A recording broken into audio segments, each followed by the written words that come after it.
Hi there guys, my name is Nadaloon and welcome back to The Letter. I know it's been a little while, but figured I'd get back into it because I really loved this game and I just haven't had the time lately to actually put the time into it.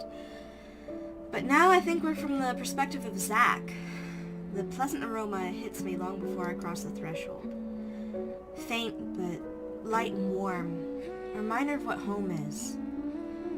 Pa's stern but commending gaze, Ma's tender smile, the sunlight filtering through the eaves in the morning, and the distinct smell of cinnamon and vanilla as it drifts through the air every time something cooks from the room.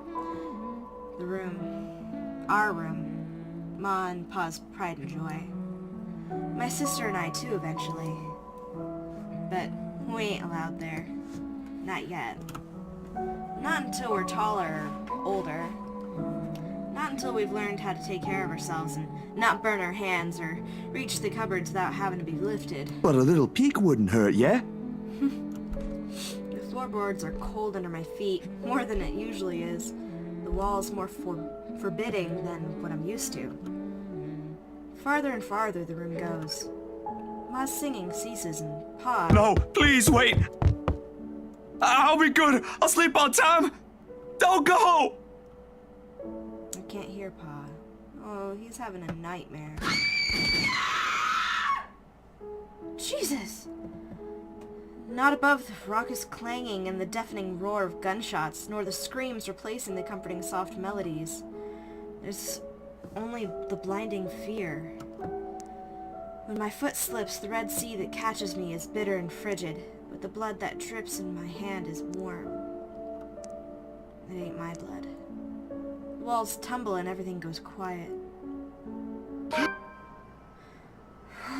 Jeez. It takes a few moments for everything to fall into place, for my eyes to adjust to the relative darkness of the room. Despite the pleasant chill the AC brings, my shirt is clinging tightly to me, my blanket tangled mess around my throat. Morning has not even arrived, and yet... Way too early for this thing, man. Yeah. And too long. Too long since last I've woken up drenched in my own sweat, head littered with thoughts that are gone as soon as my eyes open. All too often, only imprints and brief images are left to haunt me for the rest of the day, or until my mind forgets about it. Whichever comes first. Yet, vivid or not, what little I can remember does not matter. Regardless, the desperation sticks, clawing up, pushing, and urging me to relive every moment, every sensation, and... There's a twinkle in Ma's eyes when she looks up from her work, flour dusting her nose and cheeks. Scent of freshly baked bread wafts from the oven as soon as Pa opens it, and the homely fragrance of honey fills the room. He reaches up to wipe the small beads of sweat away from his forehead before gesturing for me to come closer the moment he spots me on my little hiding place behind the door. I expected him to be angry, but his pat on my back when I come in within his arm's reach is encouraging enough. We'll have to taste these first before we put it up for sale tomorrow. You up for it, little man? Is it good enough? A knock cuts through the air before I can answer. Sharp and heavy and demanding. It's familiar. So distantly familiar. Ma ushers me out of the kitchen when Pa moves to answer it. But I know what waits outside. The taste of blood in my mouth sends an unpleasant churning in my gut. Ma's apron crinkles under my tight grip. Something snaps me back into place. My bed remains in an utter disarray. The walls still need a new paint job, and the wall clock ticking opposite my bed is as unsettling as ever. Ash is right. I should have already replaced that when I had the chance. You're no longer there, Zachary. Here and there, are miles apart. Calm down. Breathe. The pressure of my own fingers against my temple is a welcome sensation over the anxiety gripping me. Anxiety it's a monster of its own. It never really did anything to stave off the headache sure to follow after this before, but it grounds me. A little reminder that I'm safe, away from the place I once called home. Vermon paused. The urgency of each rap that follows finally chases away the ghosts threatening to hang around. Why anyone thinks it's a good idea to knock at someone else's door this late confuses me. Nana would chase them all away with a broom if she was here. But no matter. It's a welcome break from the thoughts about to take a morbid turn if left festering. It's probably just Ash anyway, looking for a place to crash. Looking for a place to crash. Wonder of wonders why he's bothering with the courtesy when he never did so before. Even with that hunch, though, habit compels me to check who it is through the peephole. Better safe than sorry, they say. Except the person that greets me on the other side ain't him. Unless his hair grew longer overnight and he started wearing a ponytail, of course, which I highly doubt will happen anytime soon, no matter how funny that looks in my head. I waste no time opening the latches. Isabella, it's late. Well, it's good to know you're okay. There's something I can't quite pinpoint in her eyes when she looks up. Her face a pallid shade, shoulders tense, breathing heavy and an uncontrollable shaking in her hands she's trying to hold back. Hide if I didn't know any better. Hey, Zach. Sorry. I know it's weird for me to show up at this hour, but you were the closest to my office, and... Oh, no. It's perfectly fine. I'm not really working on anything right now. Do you want to come in? Is it all right? I know you should be sleeping at this hour, but I thought... I'm sorry. I just thought... I have no idea why I went here. My feet just moved on their own after I got out of the office, and... Sorry. She trails off, her voice lost in the muggy night air. I wait for her to say more, but instead, her only response is a downward shift of her gaze. Back to her still trembling hands, as if the motion alone is enough of an explanation. A minuscule gesture. Easy to miss if one's not paying attention. But for someone who has seen the same expression in the mirror, done the same thing too many times when night terrors are inevitable, it's not... Hey, don't worry about it. At least you knocked. Ash just barges in and crashes on the couch whenever he feels like it. I swear that guy is one fine hairline away from being a criminal. Without waiting for her answer, I step away from the door and saunter over to the kitchenette. For a few good seconds, only the clinking of the plates can be heard above the constant tick-tock. Late as it may be for a snack, the familiar motions keep me occupied, steering my mind away from dangerous thoughts. Isabella's company is not unwelcome either. Whatever her reasons for showing up here at such an hour doesn't matter. I'll be damned if I just turn her away, frazzled as she is. The door clicks shut behind her when she finally enters, feet scuffling softly against the tiled floor. In all the years I've known her, she's never once lost her ever upbeat spirit. Yet, in this particular moment, as she stands in my doorway, holding her arms close to herself, it's as if I'm looking at someone completely withdrawn from the person I've come to know all these years. Do you want to drink or eat anything? I haven't restocked my food stash yet, so ingredients may be a bit limited. But I'm sure I can whip something up with what I have here. Just water will do, please. Thanks, Zach. What? No additional food requests? That's new. I'll put something together for you anyway. Sounds like me. Whenever someone's upset or, a friend comes to my house, I'm like, did you eat? It's an Italian thing. We always feed people when they're in our home. If you're in my house, you get fed. Hey, feel free to make yourself at home. You ain't exactly a new visitor here. Although my room's not at its most presentable right now. Sorry. New freelance gigs and such. Didn't have time to fix things up here lately. It's okay. I don't mind. Usually she'd have something more to say about that. A quip, a witty remark to provoke laughter or two. Nothing from her this time. Only a weak smile before she takes a seat on the couch, and a silence that stretches out until what we left hanging feels disconcerting.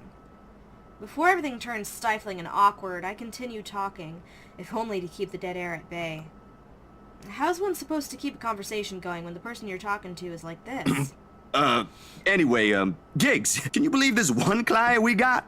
Boss had all my schedule shoots shifted after they caught wind of this couple buying a new property. Man, must be nice to have all the money in the world. The world itself moves for you, huh? She's curled up on the side of the couch and hugging her knees close when I bring the tray carrying the sandwiches and the water she requested. She starts to straighten up as I'm unloading the contents, but pauses as soon as I hold up my hand in a halting gesture. You're a guest. Didn't I say you're free to make yourself at home? Here's your water. Careful. The tremor in her hands, though lighter now, still hasn't subsided when she reaches out for the glass. I give her a questioning look, but she's quick to avert her eyes, keeping herself occupied by taking small gulps of water. Or maybe she just doesn't want me asking questions. It's worrying. This sudden loss for words, this bout of quiet, not normally present in our chats. Even the creaking of the old chair when I casually take the seat is a welcome break. Although the company is familiar, this has gone way past unnerving. What happened? Overtime at work? She doesn't answer immediately. Another gulp drains her glass of its remaining contents. One would think it'll be enough to help her recover, yet she doesn't lose her taut grip on the glass as she cradles it in her lap. Her eyes take an unfocused gaze when she speaks again. Yeah. Boss handed me extra work today. After what happened to Rose. Rose. Why do I feel like you've mentioned her before? Sorry, I'm better with remembering faces than names. She was my coworker. That will take some getting used to. I was just talking to her the other day. Was? Did she resign or something? I think I'm missing a few details here, Bella. You've never met her. I think I did mention her once or twice. It doesn't matter. You probably heard her name recently from the news than me. Something clicks. A little memory from the night before. The bright red light from the dark room. The strong odor of the stop bath. The television's barely audible murmur in the background and a glimpse of a bloody room. The news is everywhere, even in the morning that follows. I just didn't think its effects will strike someone this close to me. Oh. Damn. I didn't mean to bring that up. No, like I said, it'll take some getting used to, but it'll get better. I hope it will. Things might become a little busier for me, though. She left a lot of things unfinished, and I'm one of the few people in the office who knows how she works. Boss thinks the transition will be easier if I handle it. That explains it. Well, just don't forget, even the most hard-working people I know don't keep hours as late as this. Hell, the subway stopped running hours ago. Crime rate might be lower here than most places, but that doesn't mean you can walk around freely in the middle of the night. He's It's not just wrong. for today. Still a good thing you dropped by here first. I'm not just about to let you walk out here alone, especially not in the middle of the night. Who knows what else could happen? I'm not saying you should go right now, but I could accompany you home if you... No! Wait, please! The vehement tension in her voice makes me pause. And it is in this instant the mask she's been keeping up falls apart, if only for a short while. Right then and there, I understood what's hiding behind her unfocused stare from the moment she arrived. Fear. Pure, unadulterated fear. It's disturbing to see such... it's disturbing to see such marring her usual upbeat countenance. With a sigh, I cross the small distance separating us and I kneel in front of her. She doesn't flinch when I do so. However, the way she appears to make herself smaller against the couch is telling enough. Bella, this ain't just about your coworker, is it? What is it really about? I'm all ears. Sound of glass shattering rents through the air as soon as her hold on it loosens. In the span of a few seconds, her breathing grows labored. I don't know. I don't know anymore. She clasps her she claps her hands over her ears, pressing it tightly against the sides of her head. Her voice grows weaker with each word, each plea coming out of her mouth. Please don't leave me alone. I don't want to be alone right now. I can't shake it off. Everywhere's not safe and... All right, Isabella. Look at me. Look at me. My hands are firm on her shoulder when I pull her up to look at me. It takes every force of will to ignore the terror in her eyes in favor of taking control of the situation. Too close, too similar. Breathe. Breathe. You're safe here. Inhale. Hold. Exhale. Stay in the present. I'm here. No one's gonna hurt you. Do you want to talk about it? The force with which she shakes her head is enough reason to drop the topic altogether. No more. Please, no more. I don't want to remember anymore. Kate, no more talking. I won't ask any more. Can I get you anything? Another glass of water? I think I have a tub of that pistachio ice cream you love so much. We're gonna have to He's a good clean this friend. mess first. Will you be fine on your own for a little while? She nods lightly before retreating into herself again. No more words are exchanged after that, and I take that as my cue to start cleaning the shards littering the floor before either one of us gets hurt. The quiet hum of the AC is a pleasant distraction as I go over the menial task. More so than her ragged draws of breath or my little feeble attempts to tell a quick story or two. But the latter does the trick. And soon enough she's already drifted off by the time I return with the promised glass of water, her chest rising and falling in a steady rhythm. The strain on her shoulders is gone. Frankly, I've never seen her this still. She mumbles something I don't quite catch when I carry her to the empty bed and hugs herself tighter against the mess of blankets. In spite of the fact that she appears relaxed, the small frown on her face hasn't quite disappeared. Whatever happened to her won't be leaving her anytime soon. But for her sake, I hope it won't stay with her long. There are still questions left to be answered. But the late hour, coupled with the sudden exhaustion, made my old couch a more comfortable bed than it typically is. Darkness immediately welcomes me as soon as my head hits the makeshift pillow. I can only wish the dreams will keep at a distance for now. For both of us. At least morning came without more nightmares. The first few notes, while muffled, are enough to wake me. In the end, it became one of those nights when sleep passes like a blink and is plagued with vague, fuzzy thoughts. I lift a hand to rub away the drowsiness from my eyes, although it does little to relieve the gritty, burning sensation from my eyelids. Outside, the sun is yet to peek over the horizon, but night has already given way to the cool morning light, washing everything in a subtle gray hues. At this hour, the entire city remains unstirring. Ordinarily, waking up before my alarm means abusing the snooze button twice or thrice just to catch a precious few extra minutes of sleep. I know that feeling. But the persistent ringing makes it impossible now. This better be good. Groggily, I scramble for the bag sitting at the foot of the bed. The ringing still hasn't stopped, even as I fish the phone out and Ashton's name flashes brightly on the screen when I turn it on. It must be pretty urgent if he hasn't dropped the call yet. Took you long enough, Z-Man. Ashton, it's 6 in the morning. Sun hasn't even risen. Hell, my brain ain't even awake yet. Stop calling me Z-Man. It's 20 past 6, Zach. You're one to talk. Give me back my 5 extra minutes, Ash. I want my sleep. Hey, don't make fun of me. I can be a more person too if I want to. What's this all really about? You don't usually make calls around this hour. Is the world ending today? Sorry about that. Becca rang me up a few minutes ago looking for Isabella. Said she didn't show up in her own apartment last night. We both tried calling, but her phone seems to be off. Do you have any idea where... I should have known you two would come looking for her first thing in the morning. Not a laughing matter, Zach. You can't really let your guard down with everything that's happened here recently. You've heard about the Cooper woman from the news. Everyone in the precinct has been restless ever since the incident the other day. Yeah, I get what you mean.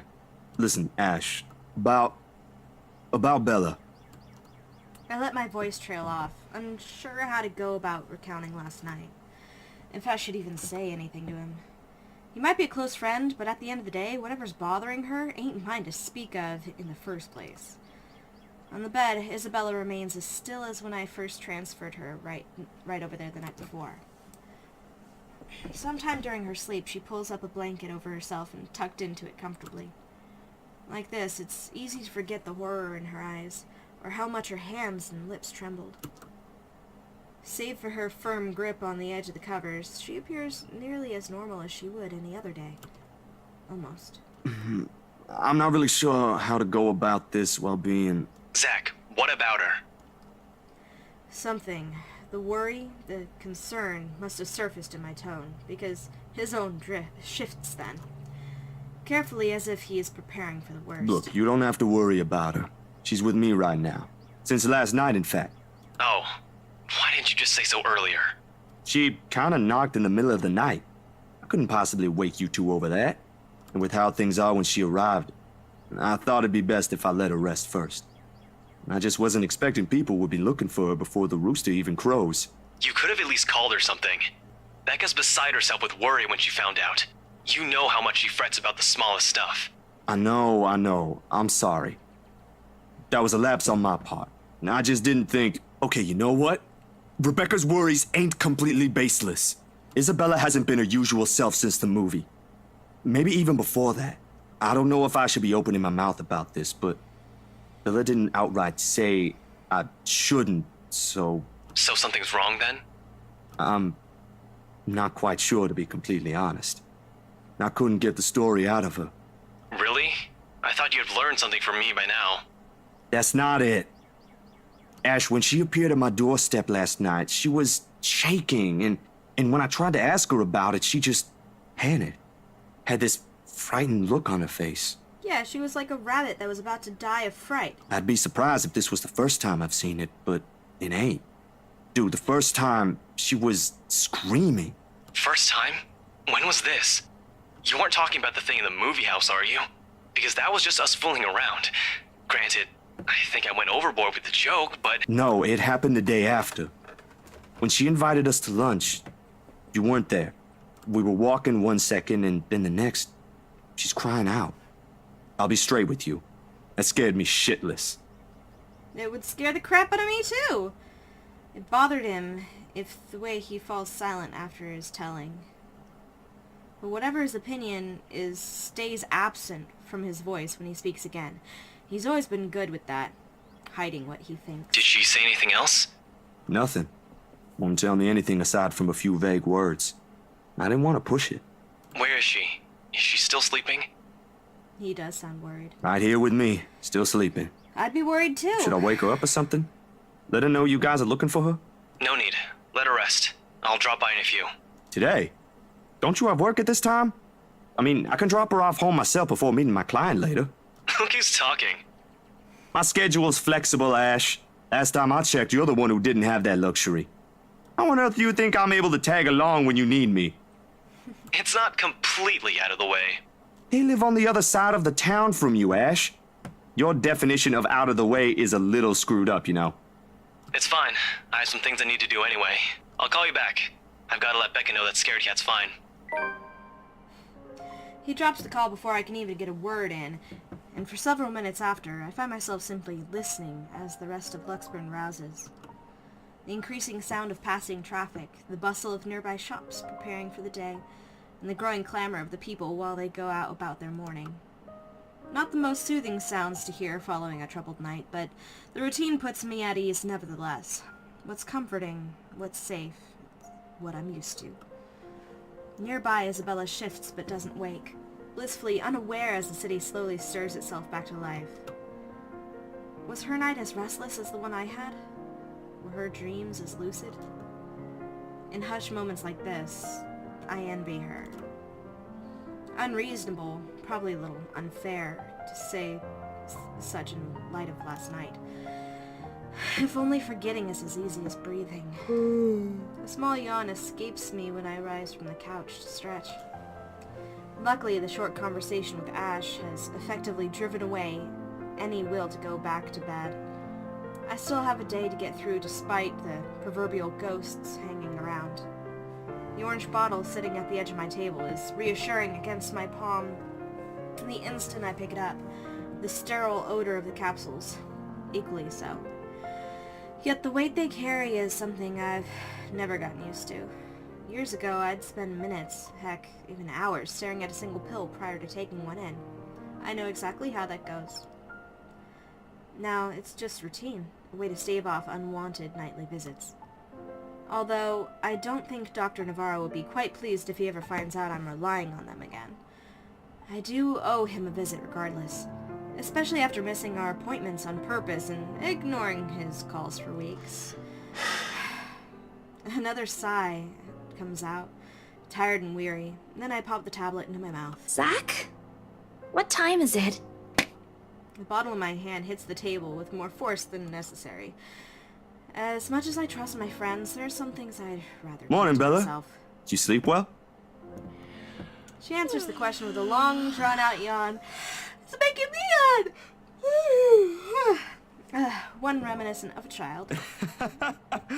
A chuckle manages to come out of my mouth at the sight. In this manner, it's easy to mistake her for someone too young for responsibilities. Inexperienced and immature, even. Easy to forget she was thrust into the role of an adult earlier than her own dreams can afford. To overlook how surprisingly observant she can be at times. Maybe not on the same level Ash exercises for his investigation, or Rebecca needs for her own work, but it's certainly enough to deftly put what she sees around her on canvas. And if the way her eyes flicker to the table in my hand says something, is that I won't be able to avoid the questions this time. Only a little. I don't remember how I ended up on the bed, though. My doing. You didn't look very comfortable sleeping on the couch, all hunched up like that. It would have been enough for something temporary. Sorry I stole your bed.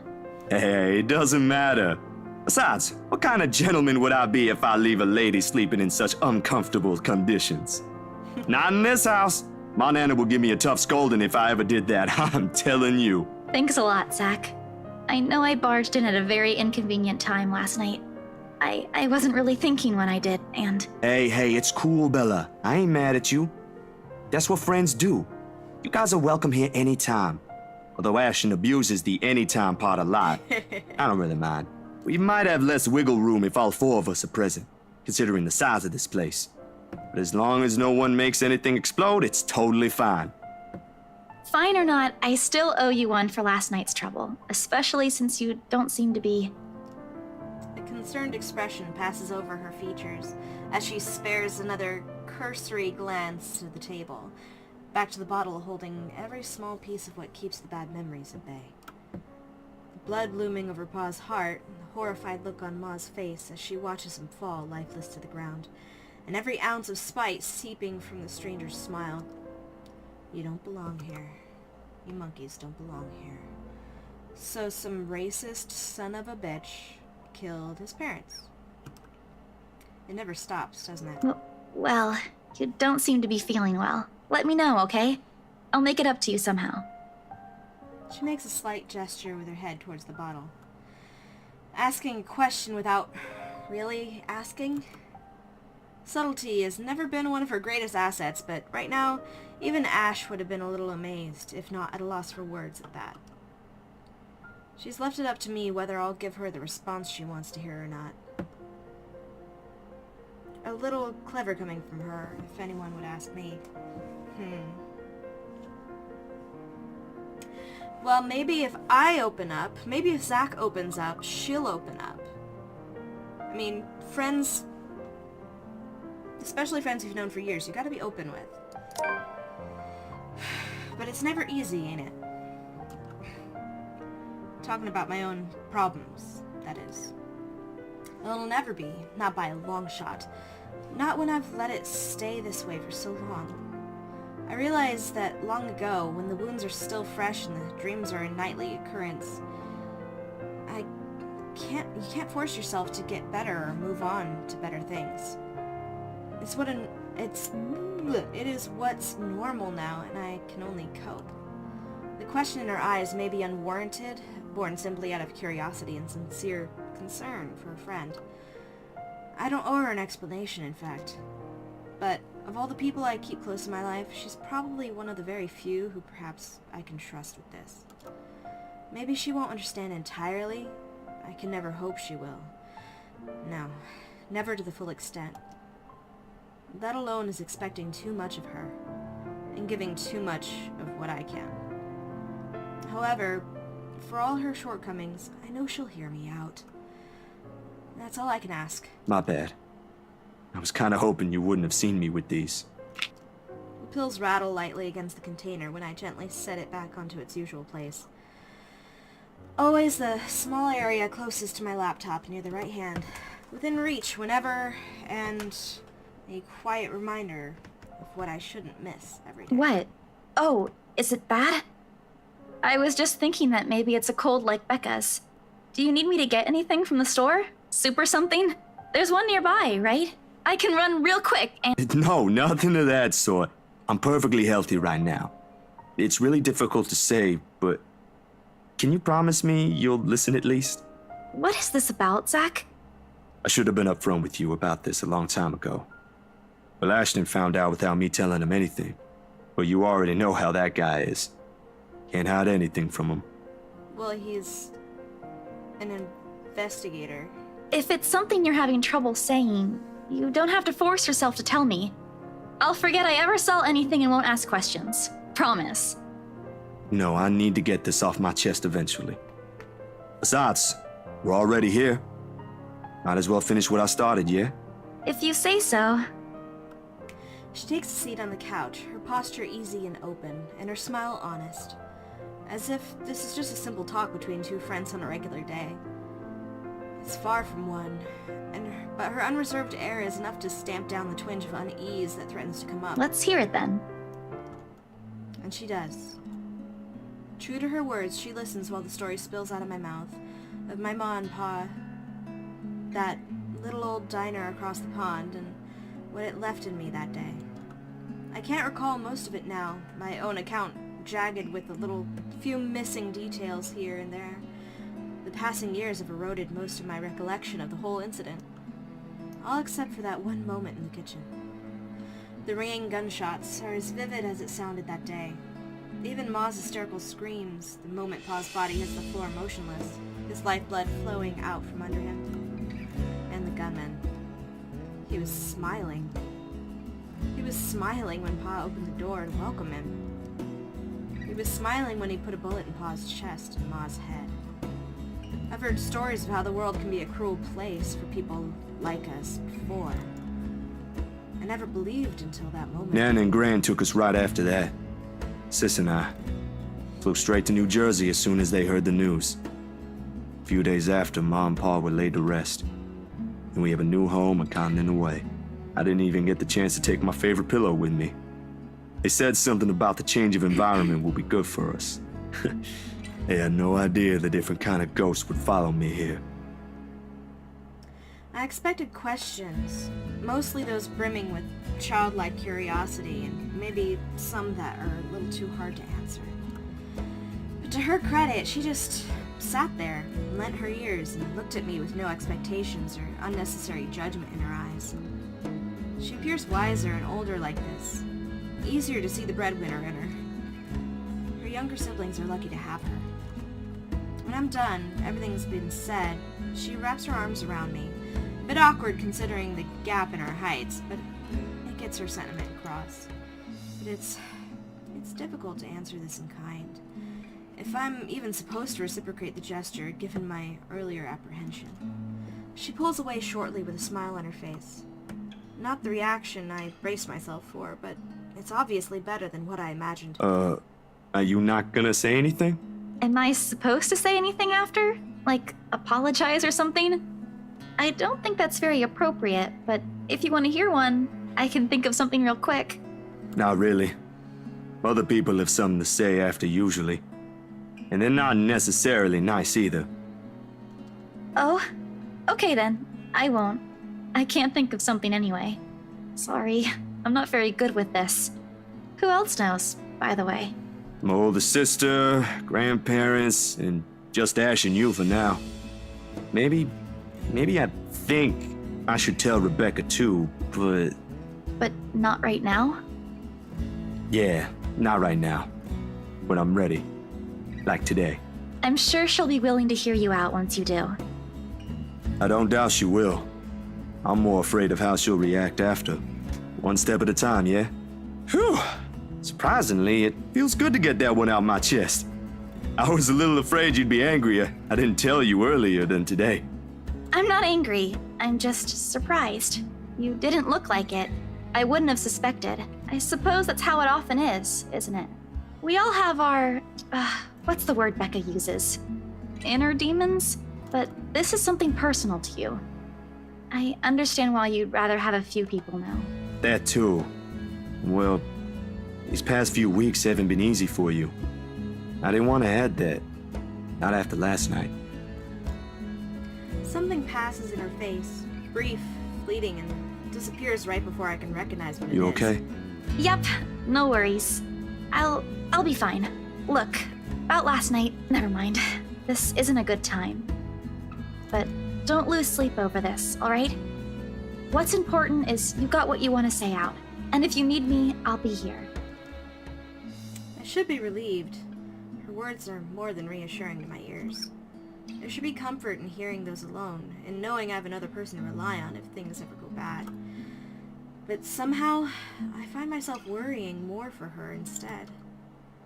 I'll make another attempt to get the story out of her if I can. But this is a dance I know all too well, and with her, I doubt forcing her to say something would yield any results. As much as I want to imitate Ash, there's only so much I can ask that won't result in something a little over disastrous. At best, she'll stop talking to me until a week passes. At worst, I'd rather not risk it. I've never seen her angry.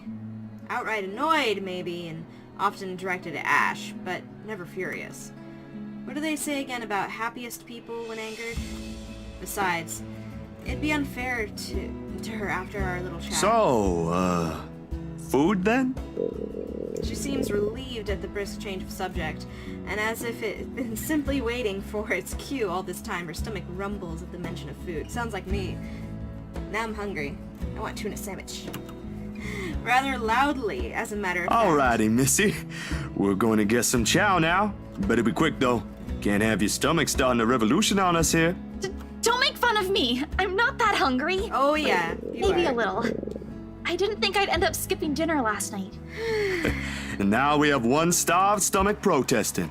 Sorry, it'll be nothing fancy, since I'm a little low on stocks. I should probably drop by the grocery store after the meeting this afternoon.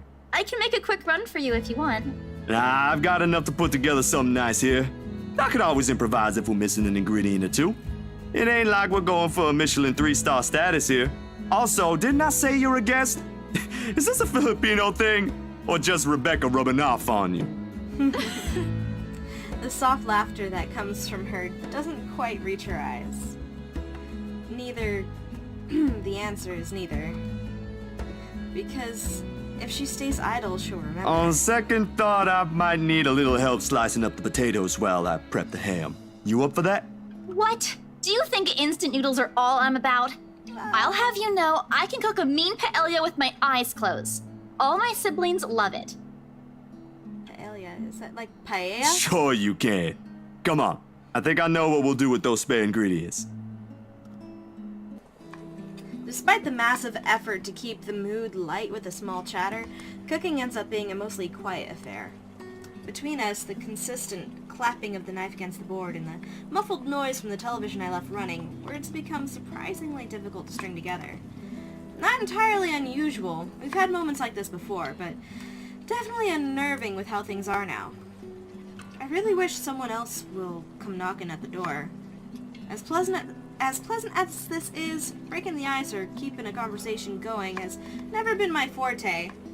That has always been Isabella's or Rebecca's department. Sometimes Ash's, although most coming from him border on awkward or embarrassing. Speaking of the guy, he never did call back. I'm willing to bet my entire yearly salary that he fell right back to sleep after that call. Sorry, Bella. Could you... Yep, I got it. The potatoes are almost ready, by the way. I turned down the heat just in case. You might want to check on them, though. Hold on, I'll be right there. Sheesh, wait up. If you keep rapping at the door like that, you'll break it down, Ash. Oh, good. You're awake. Ash has already welcomed himself in when I take eyes away from the oven. He's never been really keen with the notion of courtesies after he's warmed up to you, this guy. All 13 of my locks he broke can attest to that. He's a good fella, though. Maybe a tad bit standoffish at first glance, but he's Don't you have trustworthy. work today? I could ask the same of you. Hey, Izzy, man. You're late. Something came up? You need to drop the Z-Man. It's getting old. Sorry, I got caught with something at the precinct on the way here. Had to attend to that first before things got out of hand. I'd tell you about it, but you know how it can be with those kinds of things. Later, maybe. And you're here because... What? I'm not allowed to say hello? I doubt you're here because of that. And you're not answering my question. Ah, my bad. Forgot to mention that. He called earlier looking for you. Rebecca's worried because you didn't come home last night. You could have called my cell instead. You weren't picking up. Anyway, I'd really hate to cut this little get-together short, but I need to be somewhere else. Come on, Isabella, let's get you home. I'll drop you off on the way. Wait, we're going now? He lightly claps a hand on her arm and begins ushering her out of the apartment, throwing a casual wave at me as they pass. Isabella, on the other hand, doesn't appear too fond of the idea, and sure enough, before they can even cross the threshold, she puts a firm foot down, force alone enough to halt them both and catch the taller man off guard. It would have made for a funny picture. The way Ash almost crashes into her and Isabella giving him an indignant pout over her shoulder. Surprise and confusion are in his face all at once, two things that rarely ever grace it if he can help it. A rare moment, even for our small group. If only I have my camera with me. Dang. What is it? Zach cooked something. If it's just food, I'll get you something on the way back. But the food! It's Zach's cooking! Real delicious food that actually tastes like food. At least stay and have a bite, please. Zach, help me here! These two, whenever they're in the same rooms, sometimes it feels like herding a group of unruly kids instead of talking to two mature adults. One moment, they're engaged in a pleasant chit-chat, and the next, they're bickering over a minor issue. Frankly, if I didn't know any better, and I have an overactive imagination, I'd say there's something going on. Well, I think there is. Never mind how utterly impossible that idea is. Or it might just be me reading too much into things like always. I can already hear Ash's laughter if I so much as suggest such. I insist on feeding you! I don't know about you two, but I think you guys should really stay. I've already made enough food for all of us, and it'd be a waste. Or I'd just eat all the potatoes and ham myself, and I'd be a super fatty. Why, I cooked up that special honey-glazed ham you two keep on yapping about. Got some scalloped potatoes with onions and cheddar to go with it, too. That sounds amazing. The oven timer dings. I shoot the two of them an apologetic look before sauntering over to the kitchen, mittens in hand. The sweet smell of the glaze and salty tang of melted cheese wafts through the air as soon as I open the door and take out the two trays inside. The scent immediately fills the entire room, and even with the door and windows open, the mouth-watering aroma lingers. It's appealing enough that when I put the dishes down on the counter, another starved stomach protests loudly, followed by a burst of laughter. My head snaps up to the two of them, and I can't keep back the smile at the sight they make. Isabella is clinging to the door frame for support, doubled over with breathless laughter. Ash is the more composed of the two, trying to look unconcerned, but a flush has crept up his neck and cheeks. It's clear whose stomach that came from, and Isabella's not gonna let him live this down. You're in no place to reject an offer of free food, Frey. I wasn't rejecting anything. Damn it, I just missed a meal, that's all. Aw, he's flustered. Shut it! Those guys at the precinct said it was urgent. Somebody has to be responsible for it. Well, aren't you precious? Right. You know, if you keep laughing like that, you'll burst. I'm sure it won't be as bad as your stomach suddenly rumbling like a star. Aye, kiddos, play nice. Food's gonna get cold if we keep this up. Ash, you gonna stay? Might as well, since Scaredy Cat's so hell-bent on staying. That's sweet. We eventually settle down after the food has been served, the jibes replaced by another round of friendly chatter, mostly about what's on the news the night before. There is, however, a conscious effort to avoid mentioning what's currently on the headlines. The dead is never a good topic to talk about over food in polite company, this case in particular. The wounds are too fresh, too soon. I'd likely avoid it as well if I were in her position, and someone I personally knew passed away in a gruesome manner like that. Though, perhaps the closest we got to broaching the topic is when the infamous mansion is brought up again. But even then, we're careful, Ash and I. We keep the conversation light and avoid bringing up her late business partner. It's the least we can The do. Wrights? Yeah, they're planning to move in soon. In fact, they already have a housewarming party planned. It's why they wanted us to rush the papers. They wanted to send the invitations out as soon as possible. Oh, now I get it. Get what? Remember what I told you last night about the new clients? Vaguely? Sorry. I was a little out of it yesterday. Was it the Yeah. photo shoot? Yep, it's actually for the one you sold. Ermite, something. When you put it that way, I suppose it makes sense why my boss wants me to prioritize the couple. They can have those documents rushed at just a snap of their fingers. Then they're more influential than I initially thought.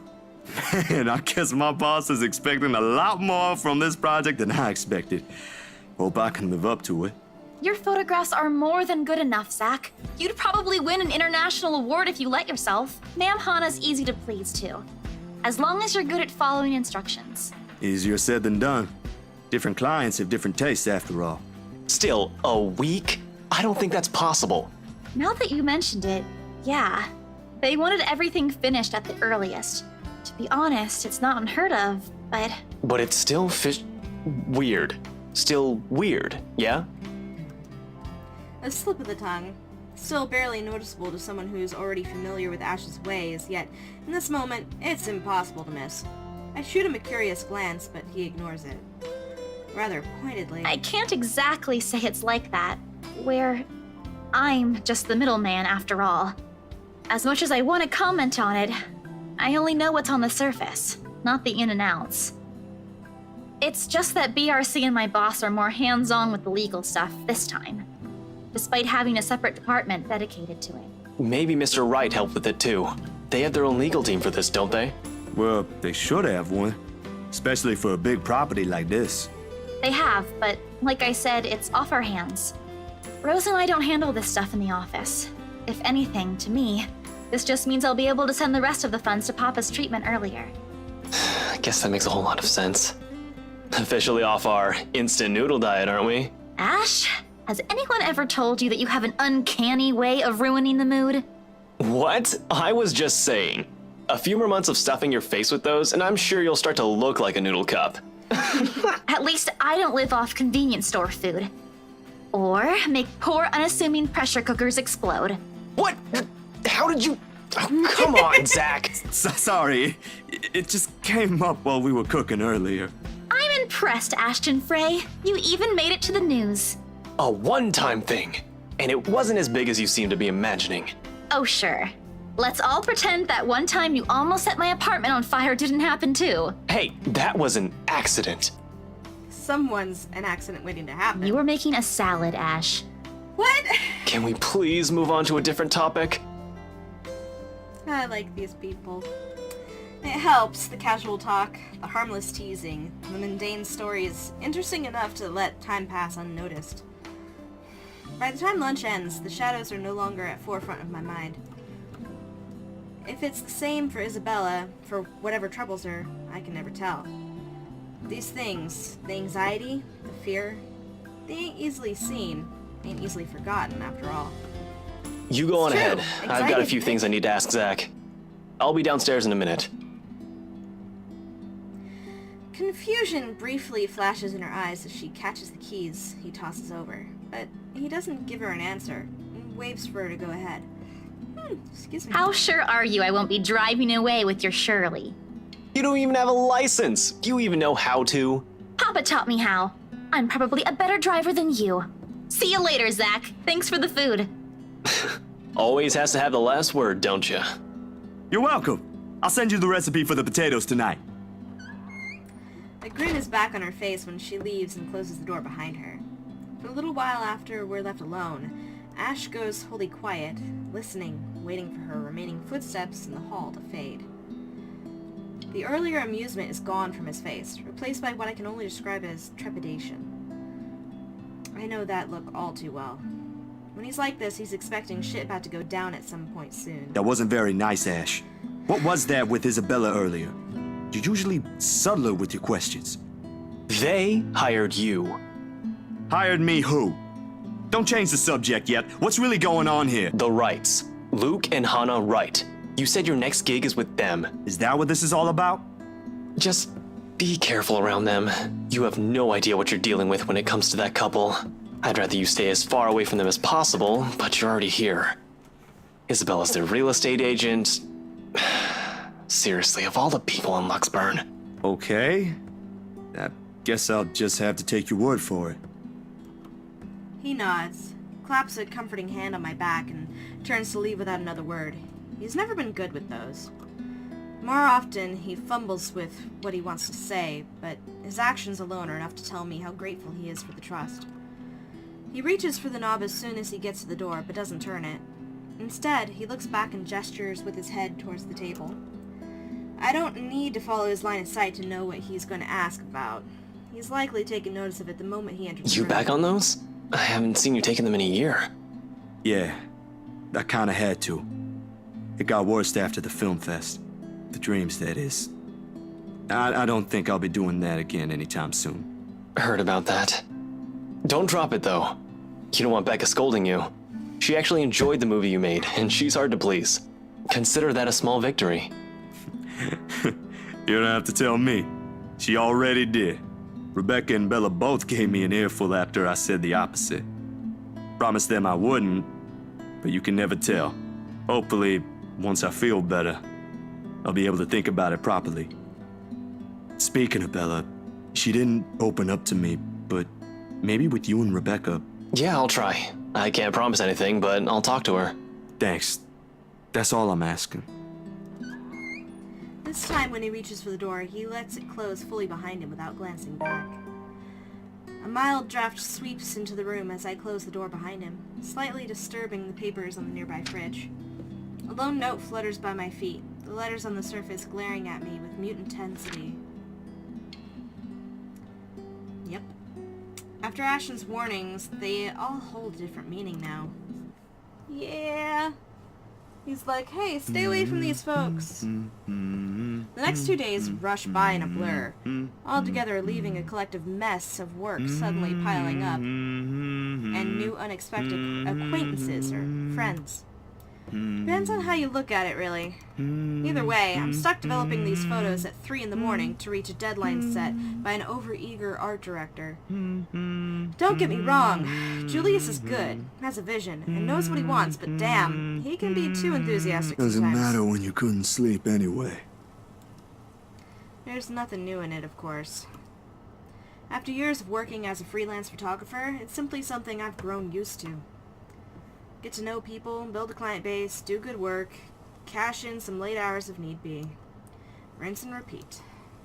It certainly takes a while to get some footing on the field, but it's the kind of thing that pays off in the long run, as long as you keep at it. Given enough time, you might end up with big names on your client list. Names like the Wrights in particular. I never did pay much attention to them, but it's virtually impossible not to hear about them when the local news channel or paper has something to say about their name. Party here, an acquisition there. Sometimes it's a new business venture, other times it's the everyday gossip that typically follows popular people like them. Not in a million years did I ever imagine I'd end up working for such a high-profile couple. And between that and the fuss that comes with, it leaves me no time to ponder over what ever happened to Isabella, or why Ash is so adamant we keep away from the pair. They do seem like the good folk, though, despite the whole fame thing. I think Hannah is good folk, for the most part. I think her husband's complicated, on the surface kind of a douche, but, you know. Sure, there was a rumor running around years ago about him being involved in some business scandal. But just like every gossip blown out of proportion by the media, nothing came of it, and eventually it simply died down. Much is definitely left to be said for the husband, but I doubt a woman like Miss Wright would pick him if he doesn't have any good points at all. Miss Wright, Hannah herself, though. She ain't particularly bad the way the press makes her out to be. The tabloids had it all wrong, that's for sure. For someone born with a silver spoon in her mouth, well, she ain't exactly what I was expecting.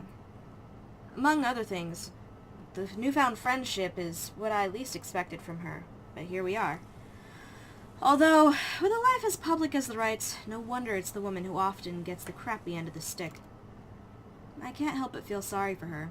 She's real nice. She's a real nice person when given the chance. Heck, she might have ended up friends with Rebecca and Isabella too, if they weren't living worlds apart. Probably. The beep quickly pulls me back before my thoughts travel any further. In one practice motion, I carefully place the wet print I'm holding on a drying rack and amble over my makeshift darkroom to get the last photos from the water bath. Inside the converted broom closet, the film processor lets out another soft clack before going on its standby mode. As its mouth, a lone photograph sits on the tray, barely visible with the lack of light. It's the last one tonight for the set of Miss Wright's... Miss Wright requested. I don't usually make this a habit, giving away stuff that is. It's bad for the business, no matter how well-intentioned or generous you are. This exception, however, she did treat me well, and was a pleasant companion all throughout the shoot. Even if she didn't ask, I would have probably given her a few prints just for the hell of it. Ms. Wright ain't such a bad subject matter to begin with. Maybe this is just me, but for someone who has everything at the palm of her hands, all the money in the world, a loving husband, and a plenty big mansion to call home, she's lonely. She doesn't just appear like it. It shows in the tone of her voice, how she moves, and most certainly in her smiles. Always hidden behind the glamour for the world to never see. Sometimes for people like her, small things like these helps. A little reminder that the world can be kind too. Water drips from the paper as I blindly pick it up and gently lay it on another tray, holding a decent amount of photo flow. A few seconds under the solution is all it needs before it's ready for drying. No good rushing this last one, even if my body is already screaming for some decent snooze.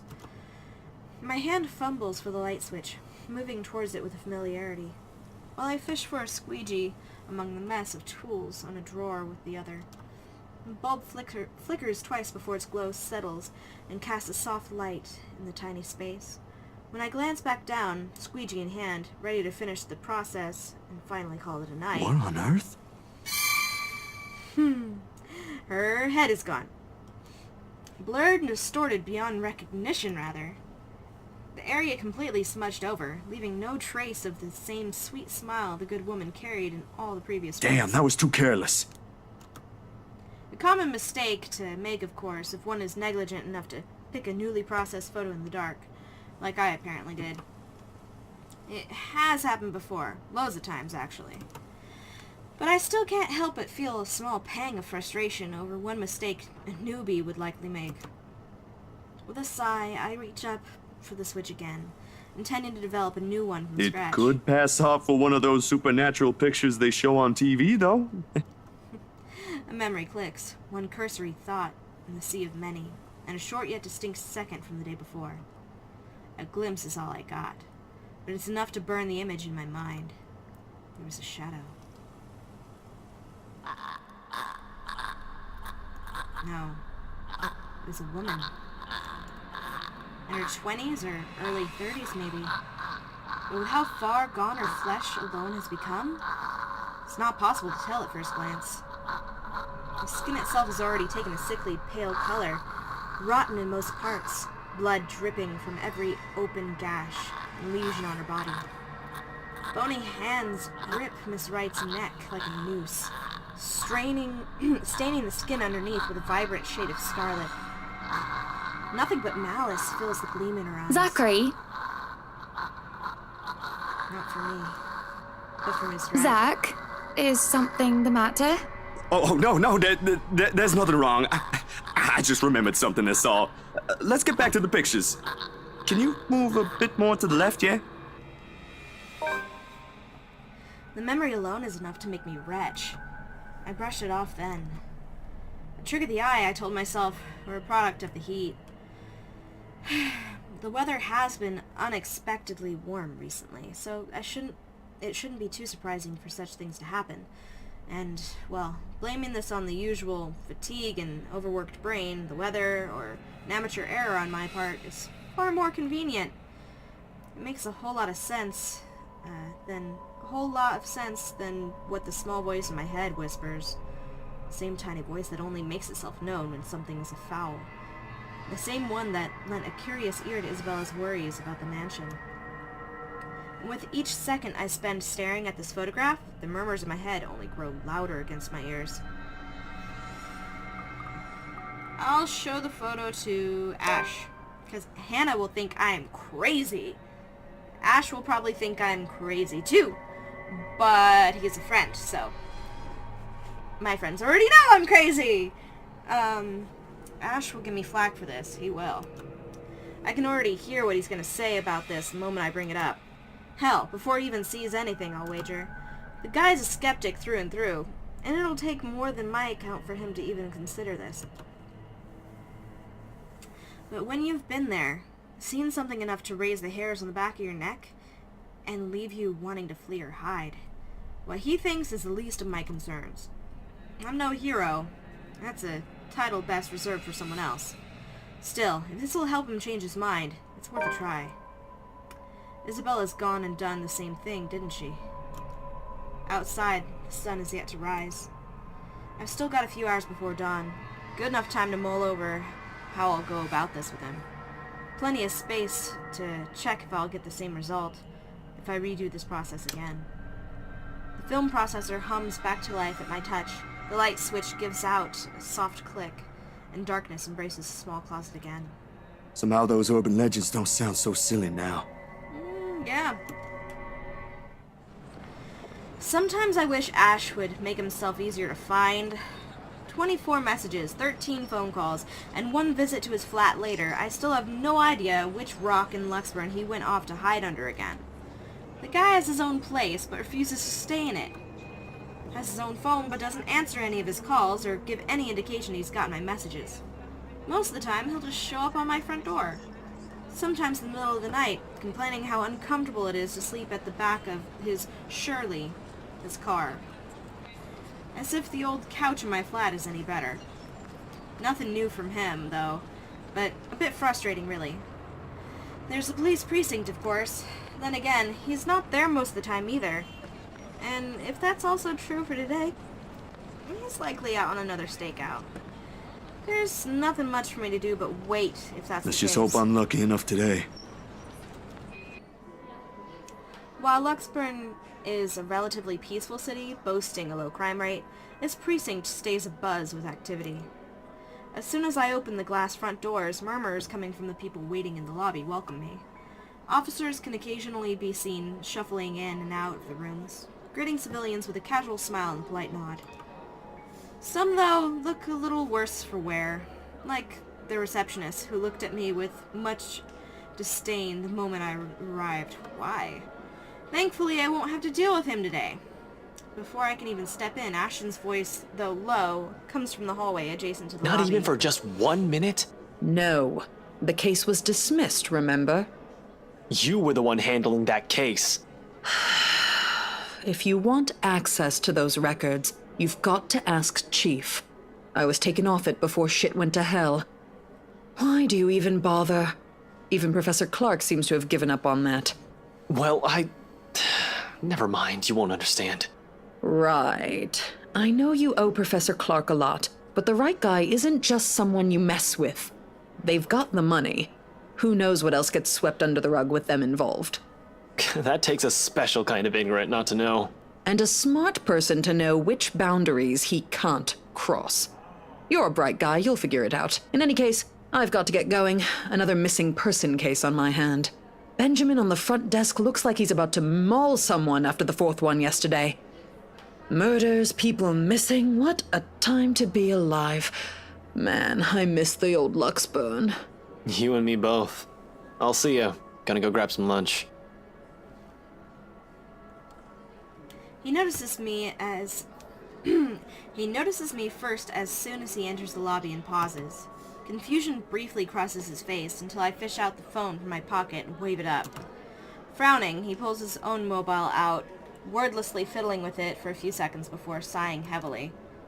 There ain't any annoyance in him when he glances up, though. Only mild exasperation, and what might be a hint of Stop amusement. taking pointers from Isabella. This is gonna get old soon. At least use your phone properly. It's an alarm clock, a good note-taking device, a halfway decent camera, and maybe a music player too. If I'm being nice. What else do I need it for? I don't know, keeping in contact maybe? It's kind of the whole purpose of it. When he merely shrugs, I know I've struck a chord. He's far from holding a piece of technology in contempt, of course. Ash has always been nothing but practical from the start, and technology is useful. Only, when he gets too focused on one thing, like a case he's handling, he tends to forget there are other things around him. A little reminder and a nudge in the right direction can get him a long way. I've got an email on that social media site the girls roped us into joining. That doesn't make any sense. Also, you've got an account before any of us had one. For policing purposes? Anyway, why are you here? I thought you have something scheduled today. Or was that yesterday? That was yesterday. Look, about that, there's something I want you to see. He stops me with a tap on my shoulder, walks past me straight to the door, and gestures with his head towards the very irked receptionist when I raise an eyebrow in question. Over lunch.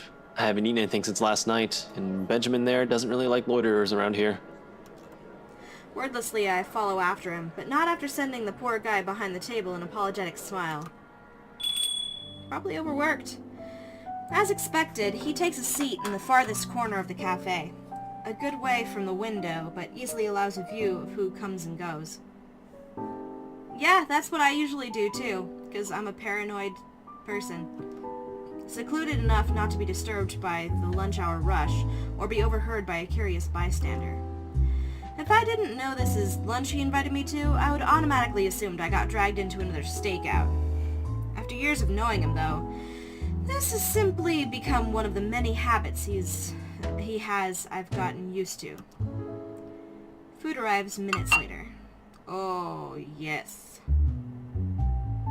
Oh, you're making me hungry! I need that tuna sandwich. Slice of their vegetarian quiche for me. Meanwhile, Ashton has opted for a cup of coffee, plus a gracious You having serving cake of... for lunch? He seems like the kind of guy that will, yeah. He shrugs and then proceeds to dig in without even a hint of remorse. Keep shaking my desk, I'm sorry. Frankly, it's like seeing a child get his Christmas presents early. Don't tell Becca. I'll get an earful. It's just for today. You should listen to her, though. The kind of work you do, you'll need to eat something other than sweets. I don't want to see you drop dead in front of my apartment again. I told you, just this once. Have you been hanging out with Becca lately? You're beginning to sound like her. Nah, just for some recipes. But she has the right to worry, you know? It's like she's taking care of two kids. One bitches on sweets, while the other on cup noodles. At least Bella knows how to cook. That's true. Hey, I can at least boil something. Without setting fire to an apartment? Wait, that's easy, right? I mean, you just put water in and... No, don't even think about it. You destroyed your own kitchen once by sticking a pressure cooker on it. I think my sister is a whole lot better than you. And this is coming from someone who has no other choice but to eat her cooking for some time. To be fair, he genuinely appears offended at the last remark. Hate will be too strong of a word to describe how Sis and him usually interact whenever they're in the same room. Though, whatever appropriate word it is, I can say with most certainty that the feeling's mutual for both. Ash thinks she nags too much, while Sis thinks he's a trouble magnet I should stay away from. They're both technically right on their assessments. How's your sister, by the way? Still bullying white guys? What should I say? I don't know. I don't know who started it, You so... do know she's married to one now. I hope she doesn't end up poisoning him with her cooking. Pot calling the kettle black? She can't be better than me. Actually, she is now. They're planning to start a restaurant sometime in the future. I was bedridden for days after eating some of the stuff she whipped up. And now you're letting her cook for other people? Don't exaggerate. It was just for one day, and you're the one who refused to leave your apartment. You should come by, though. Sis gave birth a few days ago. Girl, I've only seen the pictures. But I might visit sometime after everything's settled down. Too many backlogs to go through for now. No way in hell. She'll just find something to criticize again. Last time, it was Shirley. He makes a show of being utterly mortified, though I'm quite sure he doesn't mean any of that. He might not say it straight out, but I'm pretty sure he's enjoying the small visits whenever he can. Something about it reminds him of his own family, sort of like making up for the one he never got back after his parents separated. A sore spot, that one topic. One thing he never ever brings up in any conversation. If he can help it. Ugh, I can't talk today. And I've never seen the need to be nosy. There are some wounds you're just not meant to open. And for the both of us, the sentiment goes the same way. As if you ain't already on a shit list. You're just afraid of her. In your dreams. But I'll think about it. Can't just drop this thing at the moment. His change in tone is subtle, but his aggravation over the matter hangs completely palpable in the Still air. no closer? The opposite, actually. There's been some slip-ups here and there. Careless mistakes, and let's just say I'm waiting for him to make another one. What about you? How are things on your end? All piled up on top of the other. But I can manage. Still recovering from the expenses for the movie, so the surge in new projects helps. Well, there's this one thing. The expression on his face grows more puzzled with each photo I spread on the table. There's about 8 of them, all of it reprints of the same thing, and his right's distorted head on the photos. He takes a minute to go through each, eyeing the prints warily. The furrow on his brow doesn't ease, even as he gathers all of it into one pile and sets them in one neat stack in front of me with a heavy sigh. Hana, right? Yeah. How did you... The locket. She never takes it off. Evan's family heirloom. That's gonna be a thing, isn't it? I won't even think about asking why or how he knows that. If he's investigating them, he'll likely have already dug up every unimaginable dirt on them, including family history. Are you done with your work with them? Yesterday, yeah. It's just a small feature for a magazine. Interviews, photos, standard stuff, nothing big. But see, here's the thing. I don't know how else to put this out there without sounding crazy, but there really is something odd with that place. Remember the letter? He drags in a breath, reaches up his nose and pinches it, like the action alone will help grant him all the patience in the world to continue this conversation. Please tell me this isn't about that again. No, Ash, you've got to listen this time. I am listening, and I can't believe that just came out of your mouth. These are some blurred out photos, and that letter is just a stupid prank. I expected this from Isabella, not you. You're the photographer here. I don't see any need to get worked up over this. I know what you mean, but will you hear me out first? You gotta give your friend the benefit of the doubt. I mean, come on. Ash leans back on his seat and doesn't say anything further.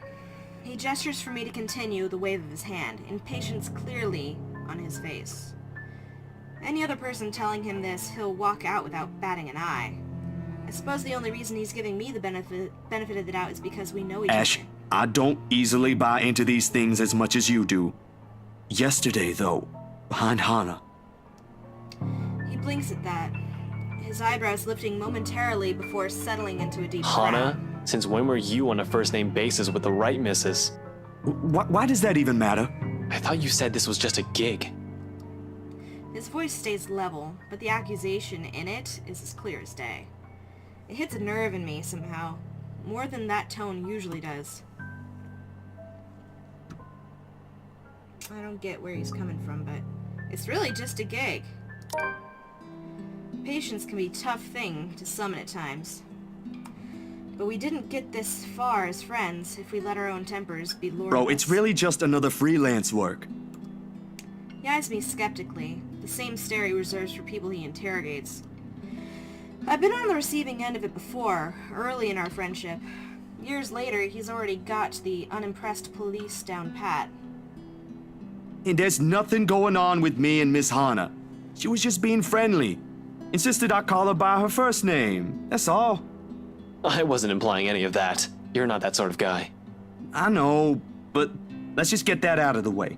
The just-in-case elephant in the room scenario, aight? She's a married woman, Jesus. Not with the image she presents in public. No, but trust me, she ain't any of the things the tabloid writes about her. Like I read any of those. I know you don't, but keep it in mind, will you? Will do. Though I can't promise you'll get off scot-free if she's involved. Man, with how you're acting, it feels like I'm doing a solid for your girlfriend.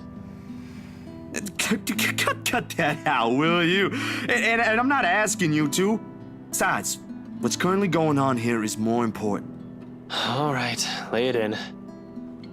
Recounting everything that takes the better half of our lunch, but he manages to listen through the entire thing without a snide comment. A feat in itself, actually. At the end of it, Ash merely nods, takes out his phone, and excuses himself. Off to a far corner of the cafe for some privacy, if you can even afford to have such in a place as public as this. He returns in a little while and hands me a small card. Okay, yeah. I that can't guy. stop you if you're willing to believe in this crap. Give this guy a call. You're better off talking to him than me. He's at the public library now if you want to catch him there. He used to be my professor back in the university. At least he's doing something that's somewhat helpful. Oh, no, I don't think that's... Go on. I already gave him a heads up. You know I can't help you out, man. He gives my arm a tap and walks off, mumbling about checking back how things are at the precinct. I don't see his face when he leaves, but I know this is his own little way of helping out despite what he doesn't voice out. Of all the places, it never crossed my mind I'll end up wandering into the public library today, considering I rarely ever visited.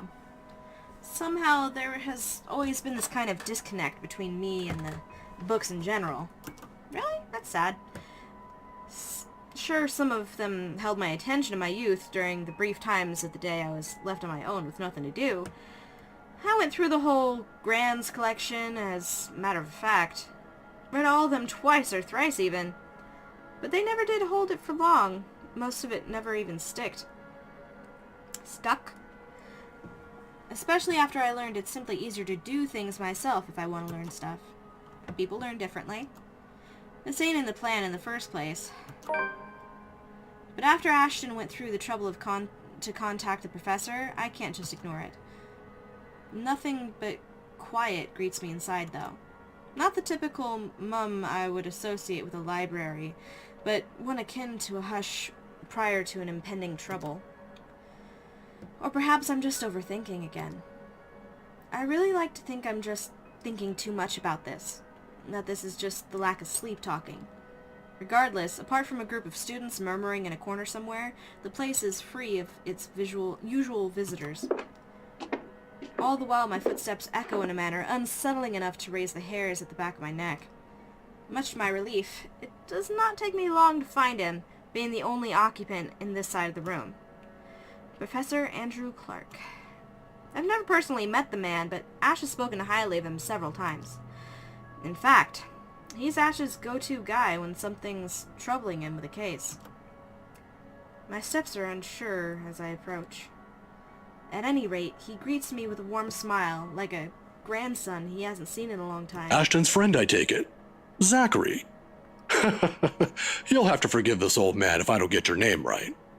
Oh, no, you got it. It's Zach. Zachary Steele, Professor Clark. He gestures at the empty seat across the table while he returns to his books. The next couple of minutes pass in relative silence as he continues to read and takes notes from the pile he has accumulated on the table. Maybe I should have taken a book first before heading here.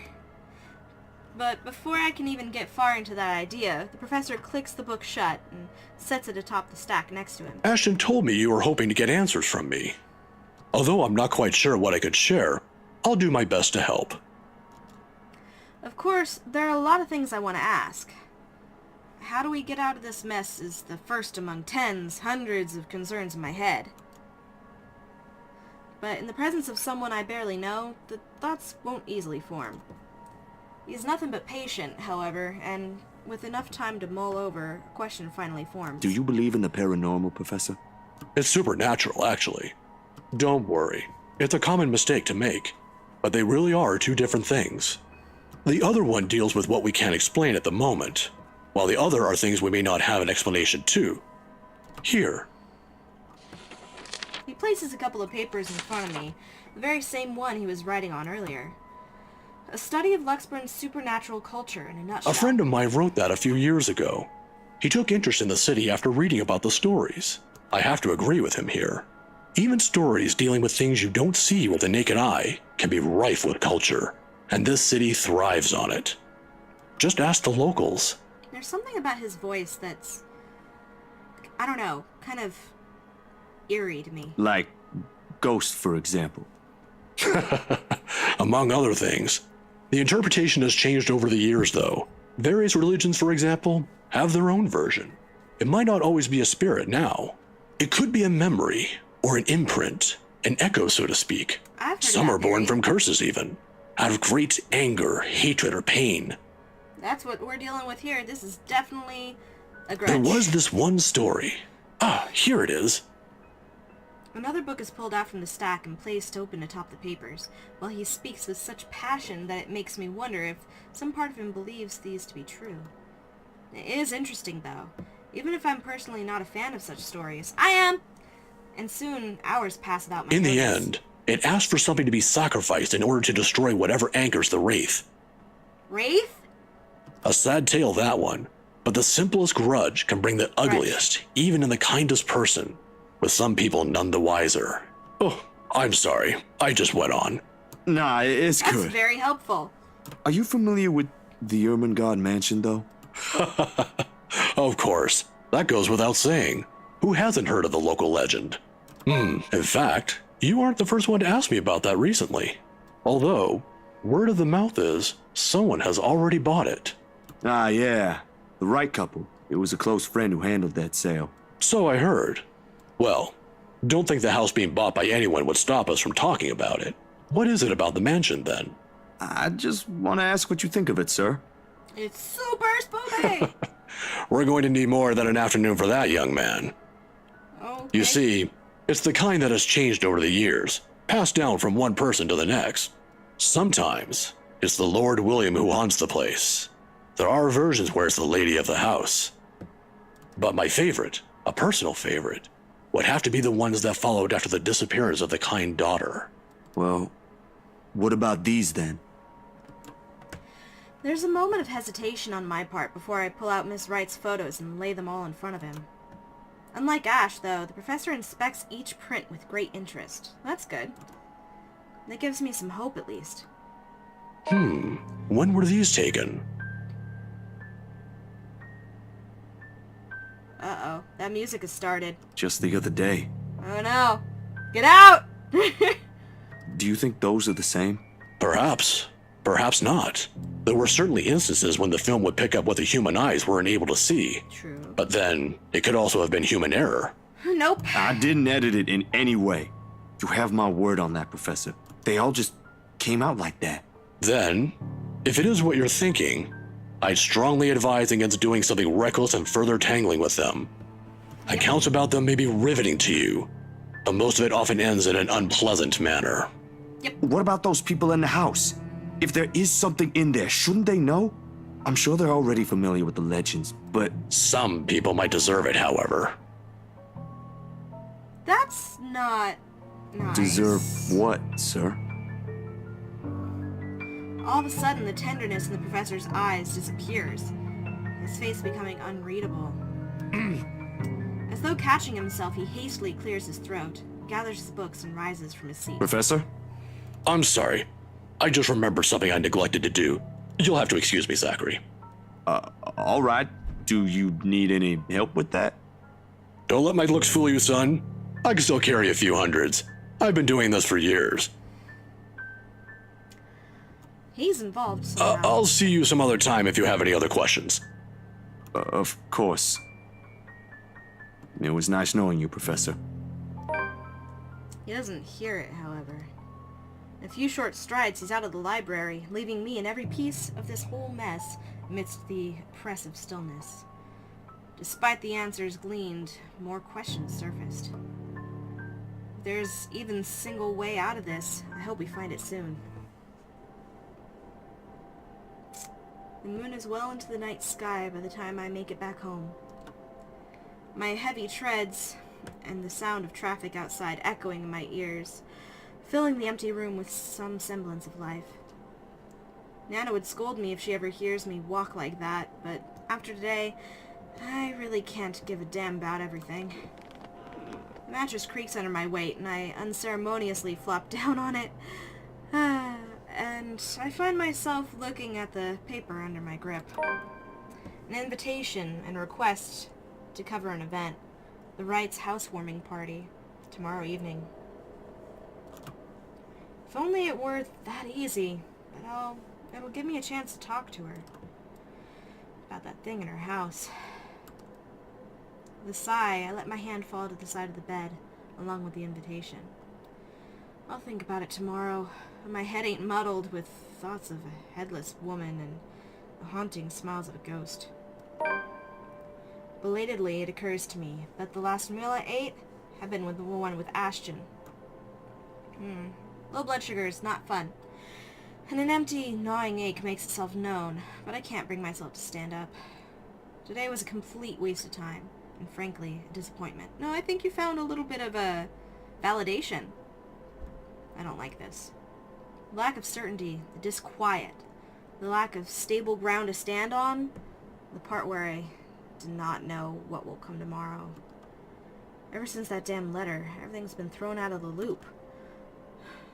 I wish everything stayed the same. Routine would have been easier to make sense than this. Closing my eyes, I let the noise from the streets below lull me to sleep. At the very least, that's the one thing that hasn't changed. Alright guys, thank you so much for joining me for this episode. I am going to leave this right here, but I am going to continue for the rest of this game and see where we end and how we solve this. See if there's even a way to solve this. But thank you guys so much for watching. Hit that like button down below if you like my videos. Hit that subscribe button if you're new here and want to continue joining me for the fun. And as always guys, you have a great day.